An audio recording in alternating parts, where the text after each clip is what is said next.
I wanted to comment on that recent quote that I posted, which is attributed to St. Francis of Assisi. He says that a person who works with his hands is a laborer. A person that works with his hands and his head is a craftsman. And a person that works with his hands, his head, and his heart is an artist. I think that's a wonderful quote and very, very insightful. A laborer is somebody who's taught to do a job, taught by a teacher. Maybe he's an apprentice. He gets trained in the art, in the ability to do this particular job. And he does it exactly the way he's taught. So he becomes a laborer.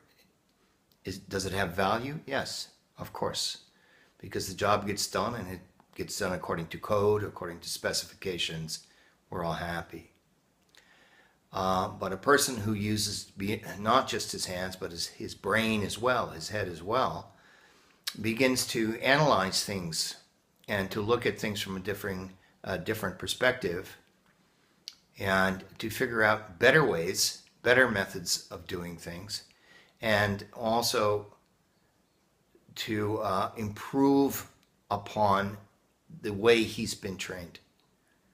That person becomes a craftsman. There's a difference between a carpenter and a finishing carpenter, which would be like a high-end carpenter that does beautiful cabinetry. But the highest among them all is the artist, is the person who works with his hands and his head and his heart. So what does this require? It requires inspiration. One needs to become inspired, and that's what we would hope for wish for. Well, who does the inspiring? Well, we need an inspirator or an inspiratrix to inspire us. How does that work? Well, traditionally, the person who provides inspiration is the muse. And more often than not, in traditional literatures going back in time, it's a feminine muse. It's the goddess. Must it be feminine? Can only a woman be a muse? No. We're not limited to that, but that is often how it is portrayed when we see goddesses such as Athena in the Greek tradition, who's the goddess of learning, patron of the arts. Same in Roman tradition, Minerva. And also the same, a little bit different, but the same in Vedic tradition, Saraswati, goddess of learning, patron of the arts.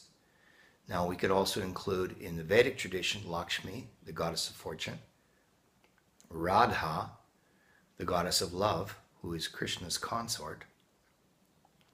But your inspiration could come from many sources. God within the heart, or higher self, if you like, spirit. But that's what we need in order to become an artist. Not just hands, not just head, but also the heart. It also reflects Dharma, which, as you know, is one of my favorite subjects. Dharma is duty, is acting in accordance with your purpose in this life, acting with greater meaning in your life, and most importantly, acting in harmony with your nature. That is your Dharma. The Dharma of sugar is sweetness. One cannot separate sugar and sweetness because sweetness is sugar's Dharma. What are the qualities representing you that cannot be separated from you? Your friends will tell you. They know. If you don't, they'll be the first ones to tell you. So